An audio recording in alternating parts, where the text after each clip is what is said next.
Students, हम आज करेंगे trade receivable turnover ratio. Trade receivable turnover ratio क्या होती है? Trade receivable is equal to what? BR plus debtors. Trade receivables क्या होता है? बीआर मतलब बिल्स रिसीवेबल्स प्लस डेटर्स। तो बीआर और डेटर्स का जो कंसर्न है वो कहीं ना कहीं किसके साथ है? क्रेडिट सेल्स के साथ। तो अब हम क्या करेंगे? तो इससे तो हमें ये पता चल गया कि हमें क्या लेना है? Credit revenue from operation. मतलब क्रेडिट रेवेन्यू फ्रॉम ऑपरेशन मतलब सेल्स, या हम इसको बोल सकते हैं नेट क्रेडिट सेल। तो इसमें जो ट्रेड रिसीवेबल टर्नओवर रेशियो है उसका जो फॉर्मूला होता है वो क्या होता है? क्रेडिट रेवेन्यू फ्रॉम ऑपरेशन और net credit sales upon average trade receivables. अब क्रेडिट रेवेन्यू फ्रॉम ऑपरेशन क्या होगा? आप क्वेश्चन कैसे कैसे गिवन हो सकता है? देखो, अभी आपको रेवेन्यू फ्रॉम ऑपरेशन गिवन होगा। रेवेन्यू फ्रॉम ऑपरेशन का मतलब आपको टोटल सेल्स गिवन होगा। तो आप उस टोटल सेल्स में से आप cash revenue from operation minus कर दोगे। मतलब देखो, अगर हमें टोटल सेल्स गिवन है तो total sales includes credit plus cash sale. तो हम क्या करेंगे? अगर हमें टोटल सेल गिवन है और कैश सेल गिवन है तो टोटल सेल्स में से हम कैश सेल को क्या कर देंगे? माइनस। तो हमारा क्या आ जाएगा? Credit sales. उसके बाद क्रेडिट सेल अगर गिवन है डायरेक्टली, अगर साथ में सेल रिटर्न भी गिवन है तो हम क्रेडिट सेल में से सेल रिटर्न को क्या कर देंगे? माइनस। तब हमारे पास क्या आ जाएगा? Credit revenue from operation. मतलब credit sales, revenue from operation ध्यान रखना सेल्स होता है। उसके बाद डेटा कलेक्शन पीरियड, मतलब हमने कितने टाइम पे कलेक्ट किया। तो उसके बाद जो कलेक्शन पीरियड होता है वो हमारा 365 अपॉन टीआर।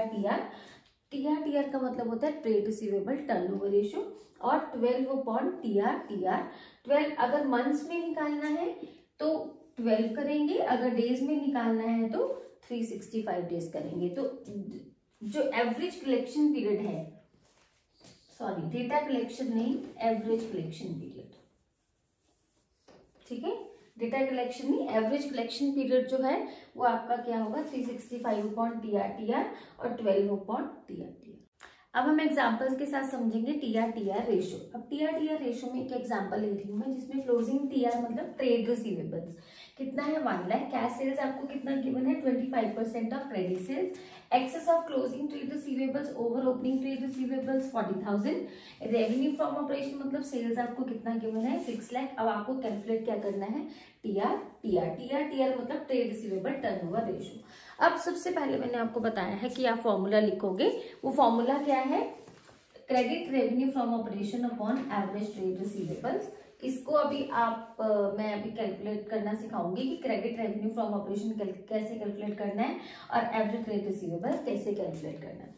सबसे पहले हम अपर पार्ट जो क्रेडिट रेवेन्यू फ्रॉम ऑपरेशन है इसको कैलकुलेट करते हैं। सबसे पहले आप क्या करा करो, आपको कंफ्यूजन नहीं होगी, आप सबसे पहले उससे रिलेटेड जो गिवन इन्फॉर्मेशन है आप उसको लिखो। जैसे इसमें मुझे रेवेन्यू फ्रॉम ऑपरेशन कितना गिवन है? 6 लाख, और कैश सेल कितना गिवन है? 25% ऑफ क्रेडिट सेल। तो मतलब रेवेन्यू फ्रॉम ऑपरेशन 6 लाख है और कैश सेल ये मुझे गिवन है। अब मैंने क्या करा, जो पीछे होता है मतलब जिसका परसेंटेज वो बोल रहा है करने के लिए, उसको मैं क्या मान लूंगी? एक्स। क्रेडिट सेल को माना मैंने एक्स, तो कैश सेल कितना हो जाएगा? 25% ऑफ एक्स, क्योंकि यहाँ पे लिखा हुआ है cash sale is equal to 25% of credit sale. Credit sale को मैंने एक्स माना है तो ये 25% ऑफ क्रेडिट सेल्स हो जाएगा। Cash sale is 25% of x, मतलब 25 डिवाइडेड बाय जब 100 करते हैं तो 0.25 और साथ में एक्स आ जाएगा। अब total sales is equal to what? Total sales किसकी इक्वल होती है? Cash plus credit. आपने क्या करा? टोटल सेल्स आपको गिवन है, आपने क्या किया? टोटल सेल्स आपको गिवन है, total sales plus cash sale आपने कितना करा? 0.25x। उसके बाद क्रेडिट आपने कितना माना था? x। ठीक है, तो ये समझ आ गया यहाँ तक आपको। फिर उसके बाद टोटल सेल्स में 6 लाख लिखा, इन दोनों को जब प्लस किया तो 1.25x आ गया, ये तो सिंपल प्लस है। उसके बाद x की वैल्यू, इसमें x की वैल्यू कितनी आ जाएगी? 4,80,000। और x मैंने किसको माना था? क्रेडिट सेल्स को। किसको माना था? क्रेडिट सेल्स को। तो क्रेडिट सेल्स मेरे पास यहाँ क्रेडिट रेवेन्यू फ्रॉम ऑपरेशन आपके पास कितना आ जाएगा? ₹4,80,000। यहाँ तक क्लियर होगा। अब नेक्स्ट मुझे क्या चाहिए होता है? क्रेडिट रेवेन्यू फ्रॉम ऑपरेशन तो मैंने निकाल लिया। नेक्स्ट इन्फॉर्मेशन जो मुझे चाहिए होती है वो मुझे क्या चाहिए होता है? Average trade receivables. अब एवरेज के लिए मुझे ओपनिंग क्लोजिंग दोनों चाहिए, लेकिन इस क्वेश्चन में मेरे पास ना ओपनिंग है और ना क्लोजिंग है, बट नहीं क्लोजिंग है बट ओपनिंग के लिए मेरे पास एक इन्फॉर्मेशन गिवन है, वो क्या है? Excess of closing trade receivables over opening. अब क्लोजिंग ट्रेड रिसीवेबल्स ओपनिंग से 40,000 क्या है? ज्यादा है। क्या ज्यादा है? क्लोजिंग मुझे कितना गिवन है? 1 लाख। क्लोजिंग अगर 1 लाख ज्यादा है कितने से ज्यादा है, 40,000 से ज्यादा है। तो 40,000 तो ऑटोमेटिकली जब मैं 1 लाख में से 40,000 को माइनस करूंगी तो क्या आ जाएगा, 60,000। अब यहाँ पर ये एक सिंपल वैसे भी लिख सकते हैं कि ओपनिंग डेटर्स, ये इसको आप समझा मैंने दिया, लेकिन आप इसको लर्न भी कर सकते हो। ओपनिंग डेटर्स किसके इक्वल है, क्लोजिंग डेटर्स में से जितना excess of closing over opening है वो हम इसमें लिख देंगे। अब क्लोजिंग डेटर्स मेरे पास कितने गिवन है, 1 लाख, और कितना एक्सेस है, 40,000, तो ये कितना आ जाएगा मेरे पास, ₹60,000। तो ओपनिंग डेटर्स हम वैसे भी सोच सकते हैं, जैसे मैंने आपको अभी समझाया कि किस तरीके से आप सोच सकते हो, और इस तरीके से भी आप इसको कर सकते हो। अब मेरे पास ओपनिंग आ गया 60,000 और क्लोजिंग मेरे पास ऑलरेडी गिवन था 1 लाख। तो अब मैं क्या करूंगी, opening plus closing divided by 2। Opening plus closing जब मैंने डिवाइडेड बाय 2 किया तो एवरेज ट्रेड रिसीवेबल्स मेरे पास कितना आ गया, 60,000। दोनों चीजें मेरे पास आ गई, मुझे रेवेन्यू फ्रॉम ऑपरेशन चाहिए था वो भी आ गया, और उसके बाद मेरे पास एवरेज ट्रेड डेटर्स नहीं था, दोनों चीजें मैंने निकाल ली है। अब मैं इसको फॉर्मूला में लगा दूंगी, तब मेरा पास जो टीआर है वो कितना आ जाएगा, 60। Next trade receivable turnover ratio हमने कर लिया, जो टर्नओवर रेशियोज हम कर रहे हैं। उसके बाद नेक्स्ट जो है वो देखो, ट्रेड रिसीवेबल और जो ट्रेड पेबल टर्नओवर रेशियो है ना, ये ऑलमोस्ट सेम है, बस उसमें क्रेडिट सेल आएगा और इसमें क्या आएगा, नेट क्रेडिट परचेज। तो net trade payable turnover ratio में जो सबसे पहले जो फॉर्मूला है वही है net credit purchase upon average trade payables. जैसे मैंने ट्रेड रिसीवेबल्स में बताया था, उसमें होता है बीआर प्लस डेटर्स, लेकिन टीपी में क्या होता है, बीपी प्लस क्रेडिटर्स। ये लायबिलिटी साइड में होता है, ये आपको पता होगा। अब एवरेज ट्रेड पेएबल हमने कैसे निकालना है, opening trade payables plus closing trade payables divided by 2। तो जब हम एवरेज निकालते हैं तो डिवाइडेड बाय 2 करते हैं। इसमें आपके पास ओपनिंग बीपी भी हो सकता है, ओपनिंग क्रेडिटर्स भी हो सकता है, ओपनिंग क्लोजिंग बीपी भी हो सकता है, क्लोजिंग क्रेडिटर्स भी हो सकता है, चारों चीजें हो सकती हैं। तो आप इन चारों चीजों को प्लस करके डिवाइडेड बाय 4 मत कर देना, बच्चे ये गलती करते हैं। आप क्या करोगे, डिवाइडेड बाय 2, चाहे 4 चीजों को भी करोगे तब भी आप इसको डिवाइडेड बाय 2 ही करोगे। बच्चे गलती से 4 कर देते हैं, आप मत करना। अब मैं इसको आपको एग्जांपल, ये सेम वैसे ही क्रेडिट परचेज आपको निकालनी, जैसे मैंने क्रेडिट सेल निकालनी बताई थी कि परचेजेस में अगर टोटल परचेज आपको गिवन है तो उसमें से हम कैश परचेज को माइनस कर देंगे तो आपके पास क्रेडिट परचेज आ जाएगी। ठीक है, तो भी वैसे ही है जैसे हमने टीआर किया था, वैसे ही अब हम टीपीटीआर करेंगे, मतलब ट्रेड पेएबल टर्नओवर रेशियो। आप वहां पर शॉर्टकट मत लिखना, ये तो शॉर्टकट्स में इसलिए लिख रही हूँ ताकि आप लोगों का टाइम सेव हो। अब उसके बाद एक एग्जांपल लेते हैं। ओपी मतलब ओपनिंग सन्ड्री क्रेडिटर्स आपको गिवन है 1,60,000, ओपनिंग बिल्स पेएबल गिवन है 6,000, क्लोजिंग सन्ड्री क्रेडिटर्स गिवन है 2 lakh, closing bills payable given है 34,000। उसके बाद परचेजेस गिवन है, कैश परचेज गिवन है। परचेज अगर ऐसे लिखा हुआ है मतलब ये टोटल परचेज गिवन है, कैश परचेजेस गिवन है और साथ में परचेज रिटर्न गिवन है। तो इस केस में हम सबसे पहले क्या निकाल लेंगे, नेट क्रेडिट परचेजेस। अब नेट क्रेडिट परचेज निकालने के लिए हम क्या करेंगे, सबसे पहले हमने जो टीपीटीआर का फॉर्मूला लिख दिया वो क्या लिखा है, net credit purchases upon average trade payables. तो इसके ये हम जो 16 और 2 लाख जो मैंने लिखे ये हम कैसे निकालेंगे मैं आपको बता रही हूँ। सबसे पहले हम नेट क्रेडिट परचेज निकालेंगे, तो उसमें से देखो हमारे पास इन्फॉर्मेशन क्या है, परचेज। अब ये परचेज क्या है, इसमें क्रेडिट और कैश दोनों इंक्लूड है। तो अगर इनकेस कोई इन्फॉर्मेशन नहीं है तो डायरेक्ट हम लेंगे इसी परचेज को, सिंपल परचेज में से हम परचेज रिटर्न माइनस कर देते, लेकिन यहाँ पर परचेज भी है, कैश परचेज भी है और परचेज रिटर्न भी है, तो हम टोटल परचेज भी हम इसको टोटल परचेज मानेंगे और टोटल परचेज में से हम कैश को हटा देंगे तभी हमारे पास क्रेडिट आएगा, और परचेज रिटर्न को भी यहाँ पर हम इसको हटा देंगे। हटाने देने का मतलब ये होता है कि हम इसमें से परचेज कैश परचेज को और परचेज रिटर्न को हम इसमें से क्या कर देंगे, माइनस कर देंगे। हमने क्या किया, इसको किया purchase minus cash purchase minus purchase return, तो 28 लाख माइनस 10 लाख, उसके बाद माइनस 2 लाख, हमारे पास ये 16 लाख क्या आ जाएगा, नेट क्रेडिट परचेजेस। उसके बाद एवरेज ट्रेड पेएबल्स में हमारे पास ट्रेड पेएबल्स में दोनों चीजें डीपी भी गिवन है, ओपनिंग क्रेडिटर्स भी गिवन है, क्लोजिंग ओपनिंग दोनों गिवन है। अब इसमें ओपनिंग जितने भी ये चारों चीजें गिवन है, ओपनिंग प्लस क्लोजिंग, हम इन सबको ओपनिंग सीआर मतलब opening creditors and BP plus closing creditors and BP upon 2। बार बार बोल रही हूँ, बच्चे यहाँ पर गलती करते हैं कि देखते हैं 4 चीजें और डिवाइडेड बाय 4 कर देते हैं। ये most of the time mistakes देखी जाती है, बट आप एवरेज निकालने के लिए डिवाइडेड बाय 2 करोगे। आपने चारों चीजों को लिया, डिवाइडेड बाय 2 किया, प्लस करके आपके पास जो आ गया ये आ गया एवरेज ट्रेड पेएबल्स, तब हमने इसको फॉर्मूला में, हमारे पास दोनों चीजें आ गई, हमने फॉर्मूला में इम्प्लीमेंट किया, तो हमारा जो टीपीटीआर मतलब ट्रेड पेएबल टर्नओवर रेशियो कितनी आ गई, 8 टाइम्स। क्लियर? तो ये था टीआर रेशियो हो गया था हमारा, टीपीटीआर हो गया। नेक्स्ट हम वर्किंग कैपिटल टर्नओवर रेशियो करते हैं। वर्किंग कैपिटल टर्नओवर रेशियो का हम एग्जांपल करते हैं। वर्किंग कैपिटल टर्नओवर रेशियो का पहले मैं बताती हूँ कि होता है revenue from operation upon working capital और cost of revenue from operation upon working capital. अब इसका है जो आंसर निकलेगा वो टाइम्स में निकलेगा। जो वर्किंग कैपिटल होता है ये मैं आपको ऑलरेडी बता चुकी हूँ, ये current assets minus current liabilities होता है। अब आप ये बोलोगे कि मैम यहाँ तो आपने रेवेन्यू फ्रॉम ऑपरेशन लिखा है, यहाँ cost of revenue from operation लिखा है। देखो आपके पास अगर cost of revenue from operation given है लेकिन अदर इन्फॉर्मेशन आपके पास लाइक जीपी वगैरह इंक्लूड नहीं है, तो आप रेवेन्यू फ्रॉम ऑपरेशन नहीं निकालोगे, आप cost of revenue from operation ले लोगे।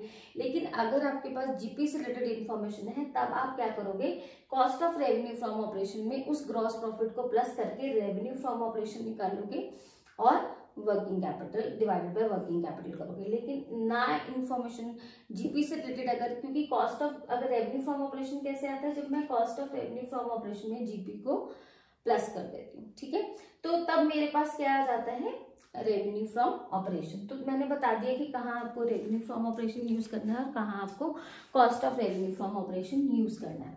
मैं इस एग्जाम्पल से आपको समझाती हूँ कि आपको और अच्छे से क्लियर हो जाएगा। जैसे ये एग्जाम्पल है, अब इसमें मैंने देखो जो एग्जाम्पल्स उठाई हैं ना, वो मैं टफ एग्जाम्पल्स उठा रही हूँ, लाइक थोड़ा सा टेक्निकल, ताकि आप लोगों को समझ आ जाए। सिंपल तो आप कर ही लोगे अगर आपके पास डायरेक्ट इन्फॉर्मेशन होगी, लेकिन कहीं ना कहीं अगर इनडायरेक्ट इन्फॉर्मेशन होगी तो वहां आपको कैसे करना है वो मैं आपको बता रही हूँ।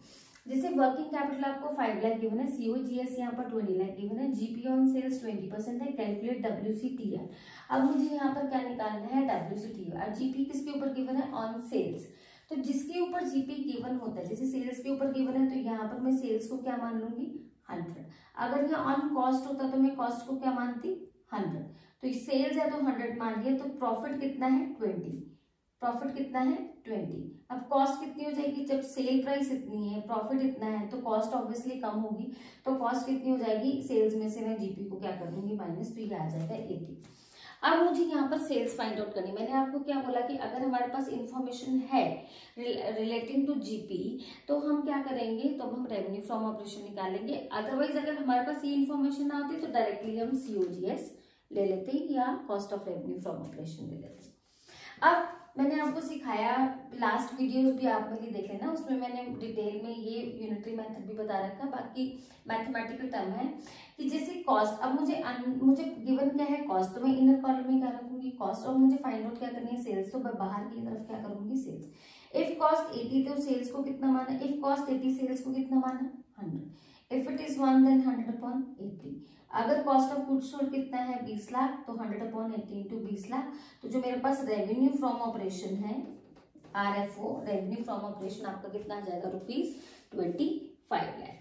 अब आपने क्या करा, 25 लाख आपने। अब वर्किंग कैपिटल आपके पास डायरेक्टली गिवन है। अगर इस रिलेटेड कई बार ऐसा हो सकता है आपको करंट एसेट्स और करंट लायबिलिटीज गिवन हो, आप करंट एसेट्स में से जब करंट लायबिलिटीज को माइनस कर दोगे तब आपके पास वर्किंग कैपिटल आ जाएगा। अब डब्ल्यूसीटीआर में आप क्या करोगे, मतलब revenue from operation upon working capital. तो रेवेन्यू फ्रॉम ऑपरेशन हमने लिख दिया, वर्किंग कैपिटल लिख दिया, तो मेरे पास डब्ल्यूसीटीआर कितना आ गया, 5 टाइम्स।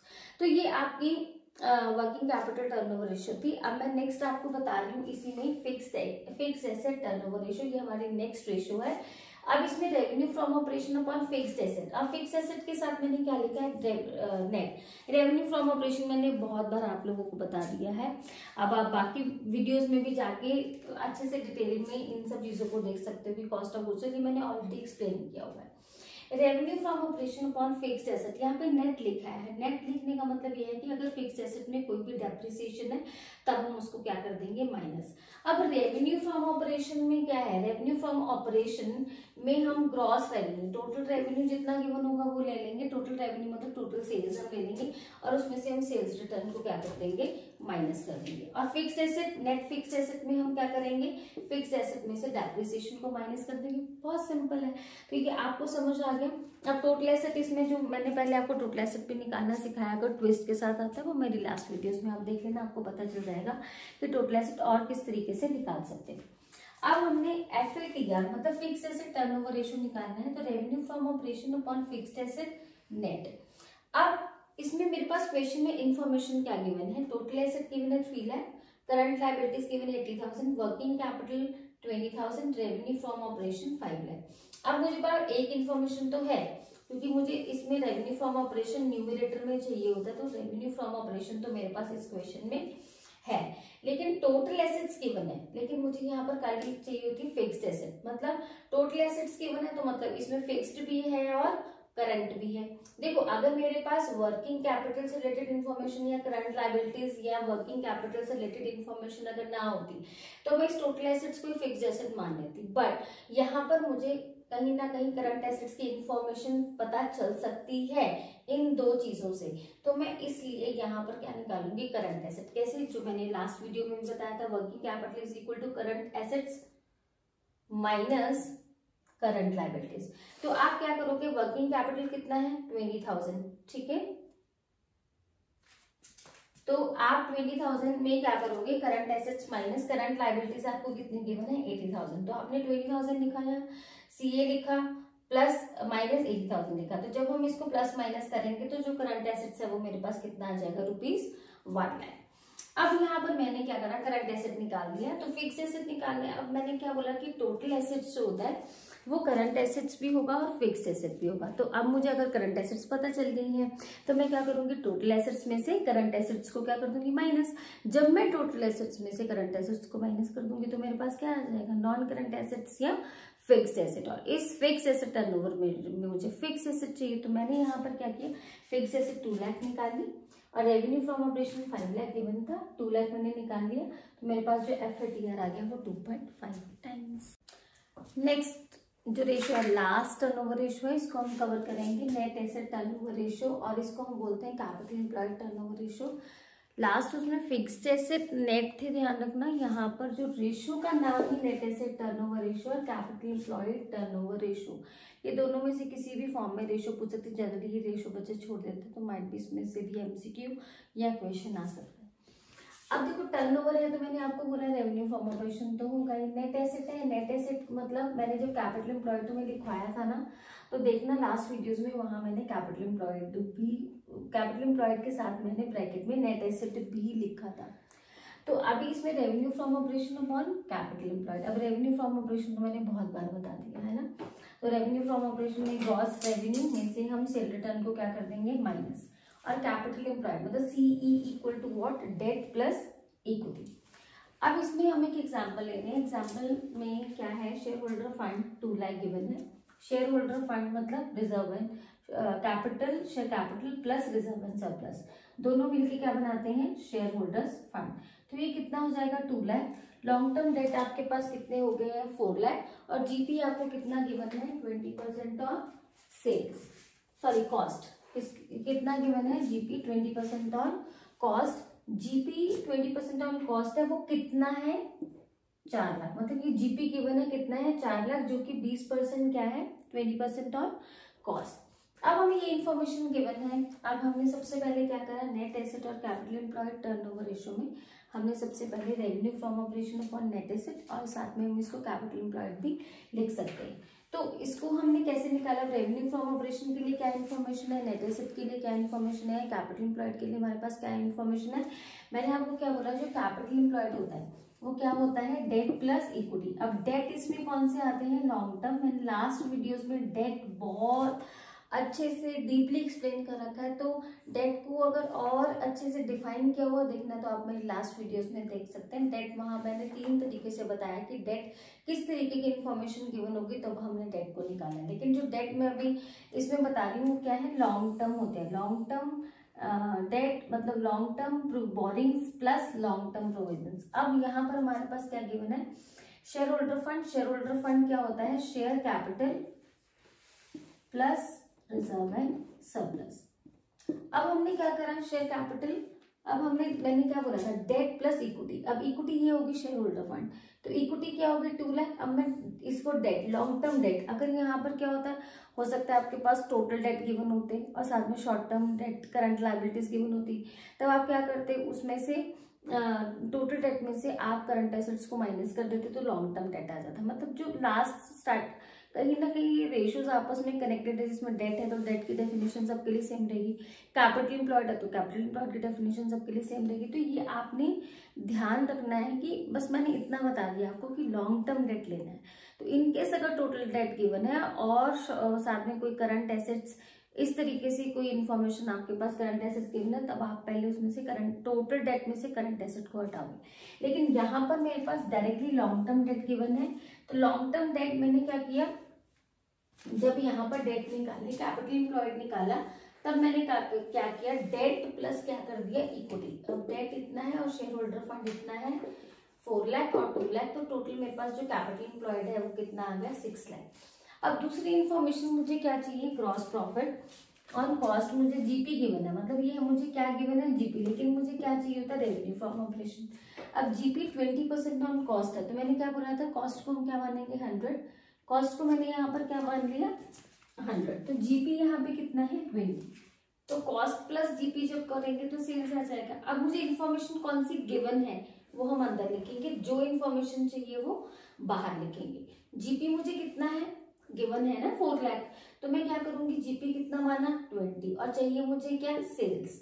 अब जीपी 20 है तो सेल्स कितना है 120, इफ इट इज 1 देन 120/20, और अगर जीपी 4 लाख है तो 120/20 इंटू 4 लाख, तो रेवेन्यू फ्रॉम ऑपरेशन मेरे पास कितना आ गया 24 लाख। अब मैंने क्या किया, यहाँ पुट किया revenue from operation upon net asset, net asset मतलब यहाँ पर हम कैपिटल एम्प्लॉयड भी लिख सकते हैं, ठीक है, एक ही बात होती है।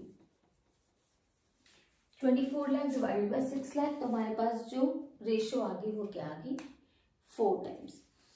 तो यहाँ पर हमने आज टर्नओवर रेशियोज को खत्म कर लिया। बहुत सारे टर्नओवर रेशियोज थी जो हमने की, उसको मैंने लास्ट वीडियोस में, जो टर्नओवर रेशियोज है लास्ट वीडियो में मेरी बाकी की टर्नओवर रेशियोज जो मैंने एक्सप्लेन किए, अब इस वीडियोस में मैंने टर्नओवर रेशियोज को कंप्लीट कर दिया। तो नेक्स्ट लास्ट जो क्लासिफिकेशन में सबसे पहले लिक्विडिटी रेशियो था, फिर हमने लिक्विडिटी रेशियो किया पहले, फिर सॉल्वेंसी रेशियोज किया, अब हमने सारी टर्नओवर रेशियोज भी कंप्लीट कर लिया। अब लास्ट आपकी प्रॉफिटेबिलिटी रेशियोज बची हैं, वो हम अब नेक्स्ट वीडियो में करेंगे। अब अगर आपको वीडियोस पसंद आई हैं, आपको मेरी टीचिंग पसंद आ रही है, तो आप मेरे चैनल को लाइक, शेयर और सब्सक्राइब जरूर करना। Thank you so much.